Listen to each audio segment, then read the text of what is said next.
Hi hello welcome back to ఈ తరం కథలు. ప్లీజ్ ముందుగా వీడియోకి ఒక చిన్న లైక్ చేయండి. లైక్తో పాటు హైప్ ఇవ్వండి. ఈరోజు కథ యాంగ్రీ హస్బెండ్ పార్ట్ 54. కథను రచించిన వారు సుజాత గారు, వాయిస్ ఓవర్ శ్వేత. ఇక లేట్ చేయకుండా స్టోరీలోకి వెళ్ళిపోదాం. అందరూ పరిగెత్తుకుంటూ వెళ్ళి శ్రీనివాసరావు గారిని కౌగిలించుకుంటారు, కీర్తనతో సహా. మీ అందరూ ఎప్పుడూ ఇలాగే కలిసి ఉండాలి, అదే ఈ తాతయ్య కోరిక అంటాడు అందరి వైపు చూస్తూ. ఆ మాటకి జై సైలెంట్గా ఉంటాడు. చెప్పమ్మా, నీకెలాంటి అబ్బాయి కావాలి? జాబ్ చేయాలా, బిజినెస్ చేయాలా అని రమ్యని అడుగుతారు తాతగారు. తాతయ్య, అసలు నేను బయటకు వెళ్ళడం ఎందుకు? ఇక్కడే ఉండొచ్చు కదా. జై నవ్వుకుంటూ కొంచెం ముందుకు వెళ్ళి ఫ్రిడ్జ్లో నుంచి వాటర్ బాటిల్ తీసి తాగుతూ ఉంటాడు. అంటే ఏంట్రా అని అడుగుతారు తాతగారు. ఏంటి తాతయ్య, పెద్దబావకి పెళ్ళి చాలా రోజులైంది, వద్దులే, ఈ ఆదిగాడిని చేసుకొని ఇక్కడే ఉండిపోతాను అంటుంది. ఆ మాటకి వాటర్ తాగుతున్న జైకి పొలమాడుతుంది. వామ్మో అని అదిరిపడ్డాడు ఆది. మిగతా వాళ్ళందరూ నవ్వుతారు. శ్రేష్ఠ కోపంగా ఆది వైపు చూస్తుంది. దక్ష కూడా చిన్నగా నవ్వుతుంది. అది చూసిన శ్రేష్ఠ ఉడుక్కుంది. నీకు దండం పెడతాను తల్లి, ఒక్క అమ్మోరు తల్లితోనే చచ్చిపోతున్నాను, మళ్ళీ నువ్వు కూడానా? నా వల్ల కాదు అని ఏడుపు మొహం పెడతాడు ఆది. పర్వాలేదులే బావా, ఇద్దరం కలిసి అడ్జస్ట్ అవుతాం అని ఆది చేపట్టుకొని రొమాంటిక్గా మాట్లాడుతుంది రమ్య. నా పని అవుట్ అని బిక్కమొహం వేస్తాడు ఆది. సరదాగా అన్నానని చెప్పవే తల్లి, లేకపోతే ఇది నన్ను చంపేస్తుంది అంటాడు. ఎందుకు బావా అంత భయపడతావు? అంతకు ముందు కూడా మనమిద్దరం రమ్య, మనమిద్దరం కాదు, అందరం కలిసి బయటికి వెళ్ళేవాళ్ళం. ఇక్కడ ఇంట్లో సరదాగా కలిసి ఎంజాయ్ చేసేవాళ్ళం, అంతే తప్ప మనమిద్దరం కాదు. నువ్వు మా ఇద్దరి మధ్య పెట్రోల్ పోయకు అంటాడు ఆది. సందట్లో సడేమియా ఎవరి గోలలో వాళ్ళుండగా జై దక్షకి సైగ చేసి వెళ్తున్నాను అని చెప్పి మెల్లగా అక్కడి నుంచి జారుకున్నాడు. రమ్య గొడవలో పడి ఎవరు గమనించలేదు. చివరి నిమిషంలో ఆది చూస్తాడు. నేను తర్వాత మాట్లాడతాను అని చెప్పి తను కూడా ఫాస్ట్గా కిందికి వెళ్ళాడు. ఆదిని చూసి రాఖీ, లడ్డు కూడా వెళ్తారు. కానీ వీళ్ళు వెళ్ళేసరికి జై అక్కడ ఉండడు. ముగ్గురు కలిసి కారులో జై కార్ని ఫాలో అవుతూ ఉంటారు. శ్రేష్ఠ ఫేస్ చూడగానే అందరికీ నవ్వొస్తుంది. రమ్య శ్రేష్ఠ దగ్గరికి వెళ్ళి భయపడకు, మా బావని నీకే ఇస్తాలే అంటుంది. మనసులో హమ్మయ్య అనుకొని అలాగే, ఏం కాదు, నేను బాగానే ఉన్నాను అని అందరికీ చెప్పాలని ట్రై చేస్తుంది శ్రేష్ఠ. అబ్బో, ఇందక్కడి నుంచి మా అన్నయ్యని తినేసేలా చూసింది నువ్వే కదా అని సౌమ్య వాళ్ళు ఆట పట్టిస్తారు. అదేం కాదు, నేను మామూలుగానే చూశాను, కానీ మీకే అక్కడ విషయం ఏమీ లేకపోయినా తెగ నవ్వొస్తుంది అని వాళ్ళ అక్క వైపు చూసి ఆ మాట చెప్పి అక్కడి నుంచి వెళ్ళిపోతుంది. అయ్యో శ్రేష్ఠ, నాకు బావకు అలాంటిదేమీ లేదు, నేను సరదాగా నిన్ను ఏడిపించడానికి అన్నాను అని నచ్చ చెప్తుంది రమ్య. తన వెనకాలే వెళ్తుంది రమ్య. మిగిలిన వాళ్ళు కూడా రమ్యతో పాటుగా వెళ్ళిపోతారు. శ్రేష్ఠ అలా జెల్సీగా ఫీల్ అవ్వడం చూసి నవ్వుతూ ఉంటుంది దక్ష. ఇల్లు వదిలి వెళ్తామని జై అంటున్నాడు, నువ్వు వాడికి ఎలా అయినా నచ్చ చెప్పి ఆ ఆలోచన మాన్పించు అంటారు తాతగారు. దక్ష అవును కాదు అని చెప్పకుండా సైలెంట్గా ఉంటుంది. నువ్వు కూడా జై అని చెప్తే అది చేస్తావా? కొంచెం కూడా ఆలోచించవా? ఏదో ఒక రకంగా ఇక్కడే ఉండండి, అలానే వాడికి కూడా చెప్పు అంటారు. కొన్ని సంవత్సరాల తర్వాత ఏం జరుగుతుందో నాకు తెలీదు, కానీ కనీసం ఈ ముసలోడు ప్రాణాలతో ఉన్నంత వరకు అందరూ ఇక్కడే కలిసి ఉండాలని నా కోరిక అంటారు తాతగారు. తాతయ్య, అంత మాట అనకండి, ఈ విషయంలో మీ మనవడు చాలా మొండిగా ఉన్నారు. నా మాట వింటాడో లేదో నాకు తెలీదు, అందుకని నేను చెప్పలేను అంటుంది. నేనేం చెప్పలేను చేయలేను అంటున్నావు, కానీ ఎలా అయినా నీ మనవడిని కన్విన్స్ చేస్తానని మాట నీ నోట్లో నుంచి రావట్లేదు దక్ష. దక్ష సైలెంట్గా ఉంటుంది. తాతగారు చాలా భయపడుతూ అక్కడి నుంచి వెళ్తారు. అందరూ వెళ్ళగానే ఏదో ఆలోచిస్తూ బెడ్ మీద పడుకొని అలాగే నిద్రలోకి జారుతుంది. జై ఒక చిన్న ఇంటి దగ్గర కారు ఆపుతాడు. ఆ పోలీస్ వేషంలో ఉన్న మనిషి అక్కడికి వచ్చి, సార్, వీడిని ఎక్కడ ఉంచాలో తెలియక మా ఇంటి పైన ఒక చిన్న రూమ్ ఉంది, ఆ రూమ్లో కట్టేసి దాచాను అంటాడు. సరే పద అని ఇద్దరూ ఆ రూమ్లోకి వెళ్తారు. కుర్చీలో కూర్చోబెట్టి కాళ్ళు చేతులు కట్టేసి ఉంటాయి పాపం. పెళ్ళికొడుక్కి జయ్యున్న ఒక్క డోర్ క్లోజ్ చేసి ఇష్టం వచ్చినట్టు కొట్టి వచ్చి ఇంకొక కుర్చీలో అతనికి ఎదురుగా కూర్చున్నాడు. సార్తో తన్నులు తినడం ఎందుకు? ఆయన ఏమడిగితే అది నిజం చెప్పొచ్చు కదా అంటాడు అక్కడున్న పోలీస్. పెళ్ళికొడుకు మాత్రం చాలా ధైర్యంగా ఏం కాదు అన్నట్టు అటు ఇటు చూస్తూ ఉంటాడు. చూడు, నా కోర్పు, సహనం, తొక్క, తోటకూర ఇవన్నీ చాలా తక్కువ. తొందరగా నిజం చెప్తే నీకే మంచిది. ఎందుకయ్యా తన్నులు తింటావు గుడిలో? ఇప్పుడు తిన్నది చాలేదా? తొందరగా చెప్పు అంటాడు ఆ పోలీస్. పెళ్ళికొడుకు దగ్గర నుంచి నో సౌండ్. జై పెళ్ళికొడుకు దగ్గరకు వచ్చి తన గొంతు గట్టిగా పట్టుకొని నొక్కుతూ, మర్యాదగా చెప్పు, ఇదంతా ఎందుకు చేశావు?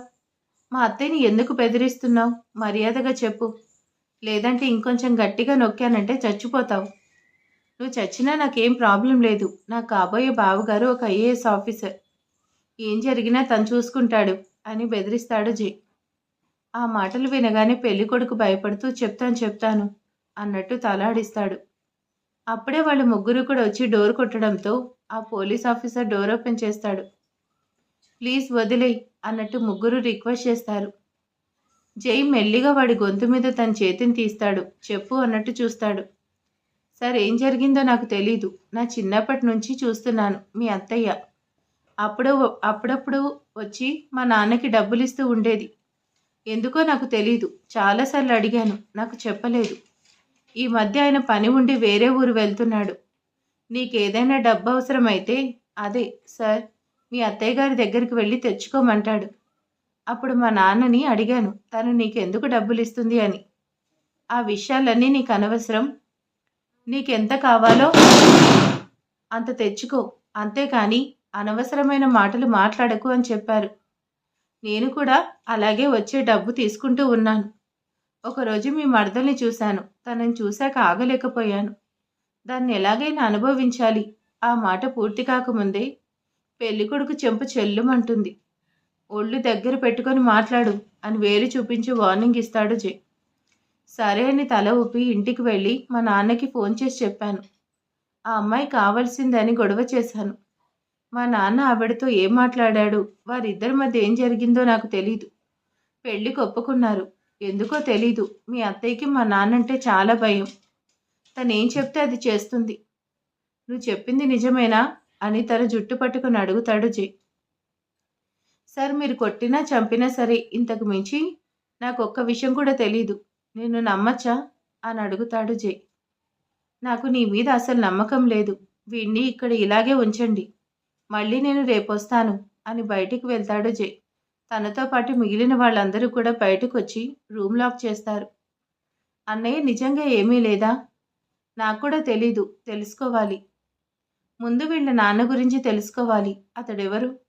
అతనికి అత్తయ్యకి పరిచయం ఏంటి? అసలు అత్తయ్యని బెదిరించడం ఎందుకు? ఇలా ప్రతి విషయం తెలుసుకోవాలి అనుకుంటూ కిందకొచ్చి స్టార్ట్ చేసుకుని వెళ్ళిపోతాడు. మిగిలిన వాళ్ళు కూడా తనని ఫాలో అవుతారు. అయ్యో, నిజం చెప్పినా కానీ నన్ను ఇక్కడే వదిలేసి వెళ్ళాడు. నన్ను వీళ్ళు ఎప్పుడు బయటకు పంపిస్తారో ఏంటో. వీళ్ళు బయటకు వెళ్ళగానే అర్జెంటుగా పద్మలత దగ్గరికి వెళ్ళి బాడీ మసాజ్ చేయించుకోవాలి, లేకపోతే చచ్చిపోయేలా ఉన్నాను అని తన అందాలను గుర్తు చేసుకుంటూ ఉంటాడు పెళ్ళికొడుకు. జై ఇంటికి వస్తాడు. మిగిలిన వాళ్ళు కూడా వస్తారు. ఇప్పటికే చాలా లేట్ అయింది, రండి డిన్నర్ చేద్దాం అంటాడు లడ్డు. జై అన్ని ప్లేట్లో అన్నీ వడ్డించి ఒక ట్రేలో పెట్టుకొని మేం పైన తింటాంలే అని చెప్పి ఫుడ్ తీసుకొని పైకి వెళ్తాడు. జై చెప్పిన తర్వాత ఆ మాటకి తిరుగుండదు. అందుకని అందరూ సైలెంట్గానే ఉంటారు. జై వెళ్ళేసరికి దక్ష బాల్కనీలో ఉయ్యాలలో పడుకొని ఆకాశం వైపు చూస్తూ ఉంటుంది. మరీ అంతగా ఆలోచించకండి మేడం, చిన్న మెదడు చితికిపోతుంది అని ఫుడ్ ప్లేట్ అక్కడ ఉన్న డైనింగ్ టేబుల్ మీద పెట్టి తన దగ్గరికి వస్తాడు. వెంటనే దక్ష లేచి కూర్చుంటుంది. జై తన పక్కనే కూర్చుంటాడు. వెళ్ళిన పని ఏమైంది, ఏమైనా తెలిసిందా అని అడుగుతుంది.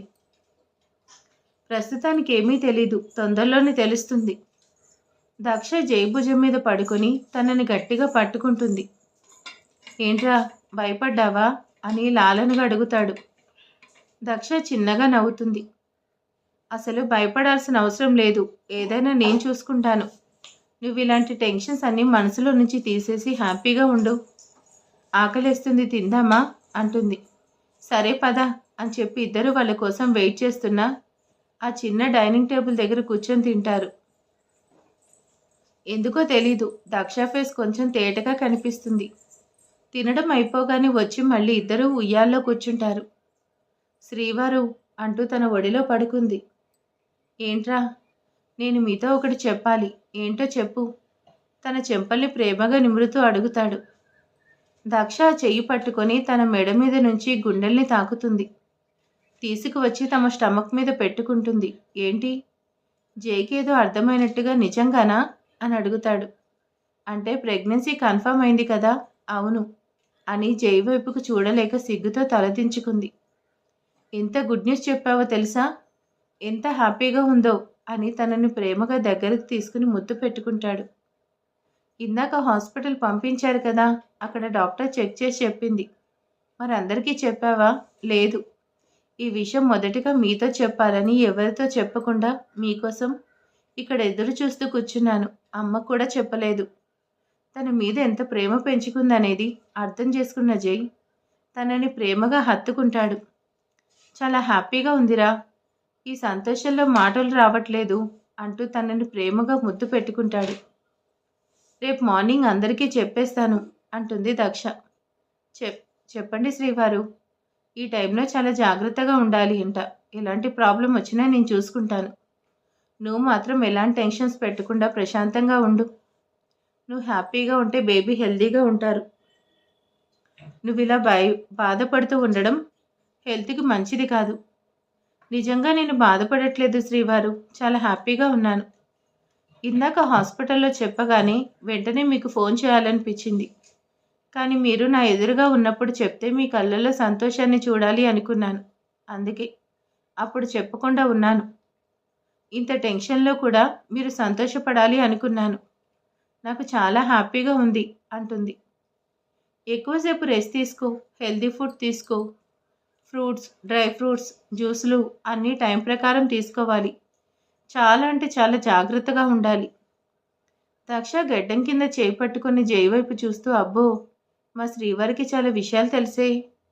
ఇంకా చాలా తెలుసు మేడం, అవసరమైనప్పుడు చెప్తాలే అని తన తలతో ఢీకొడతాడు. ఒక వారం నుంచి చాలా డల్గా ఉన్నావని చెప్తున్నాను కదా. విషయం ఇదన్నమాట. నాకు కూడా అర్థం కాలేదు నా ఫేస్ తేడా ఉంది అని, కానీ మీకు అర్థమైంది. ఎందుకంటే నాకు చిన్న మెదడు బాగా పనిచేస్తుంది, నీలాగా కాదు అంటాడు జై అల్లరిగా నవ్వుతూ. మిమ్మల్ని అంటూ పిడికిలి బిగించి జై దక్ష కొడుతుంది. సరే, మీరు నన్ను ఇలాగే అంటూ ఉండండి. రేపు మీకు పుట్టబోయే పిల్లలు కూడా చిన్న మెదడు పనిచేయకుండా ఉంటుంది. ఓయ్, అదేంటి అలా అంటావు? అలా జరగకూడదు. మరి మీరు ఎప్పుడు ఇలాగే అంటూ ఉంటే లోపల నుంచి వింటూ ఉంటారు కదా, ఆటోమేటిక్గా తగ్గిపోతాయి.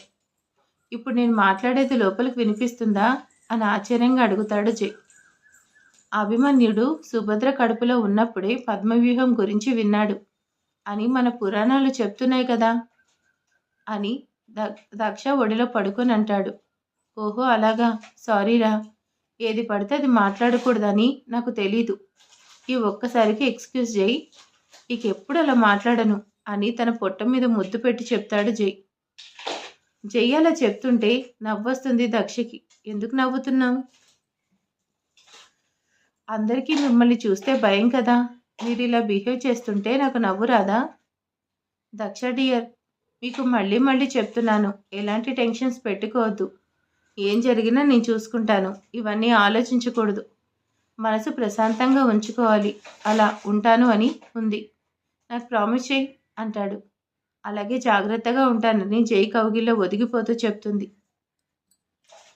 జైకి ఏదో చెప్పాలని ఆరాటం. ఏం చెప్పాలో ఎలా చెప్పాలో తెలియట్లేదు. జై మాత్రం హ్యాపీగా ఉన్నాడు. నువ్వు ఇక్కడ ఎక్కువసేపు ఉండకూడదు కదా అని లోపలికి తీసుకెళ్ళి ఇద్దరు బెడ్ మీద పడుకుంటారు. శ్రీవారు, మీరెందుకు టెన్షన్ పడుతున్నారు? టెన్షన్ కాదురా, చాలా ఎక్సైటింగ్గా ఉంది. డాక్టర్ రేపు మార్నింగ్ మిమ్మల్ని తీసుకొని హాస్పిటల్కి రమ్మని చెప్తుంది.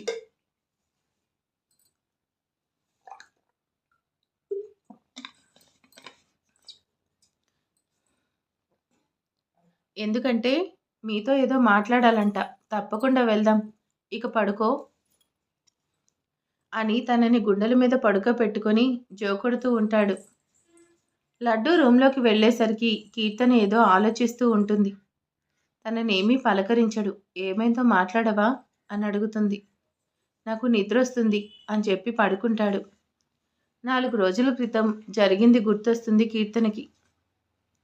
ఇంట్లో బాగా గొడవ జరుగుతుంది. ఆస్తి పంపకాలు కూడా జరిగేలా ఉన్నాయి అని రోహిత్తో చెప్తూ ఉంటుంది కీర్తన. ఆ టైంలో ఎవరూ లేకపోవడంతో నార్మల్గా కొంచెం పెద్దగానే మాట్లాడుతూ ఉంటుంది. అప్పుడే లడ్డు అక్కడికి వచ్చి ఆ మాటలు వింటాడు. లడ్డుని చూడగానే గబగబా ఫోన్ కట్ చేసి హాయ్ బేబీ అని విష్ చేస్తుంది. ఎవరితో ఫోన్ మాట్లాడుతున్నావు అంటాడు. ఏం లేదు, అదే ఒక మామూలు కాల్. నార్మల్గా మామూలుగా కాల్ చేస్తేనే మన ఇంట్లో జరిగే అన్నీ చెప్తున్నావా? అది కాదు బేబీ అని లడ్డు భుజం మీద చేయి వేస్తుంది. దూరంగా ఉండు అని వెనక్కి జరుపుతాడు లడ్డు. ఎక్కడ దొరికిపోతానన్న భయంతో కంగారుగా అటు ఇటు చూస్తూ ఉంటుంది కీర్తన. ఆదిని ప్రేమించావు, వాడు నిన్ను రిజెక్ట్ చేశాడు. వాడి మీద పగ తీర్చుకోవడానికి కోపంతో నన్ను ట్రాప్ చేశావు. పిచ్చివాణ్ణి, అమాయకుణ్ణి కదా, అంతా నిజమని నమ్మాను.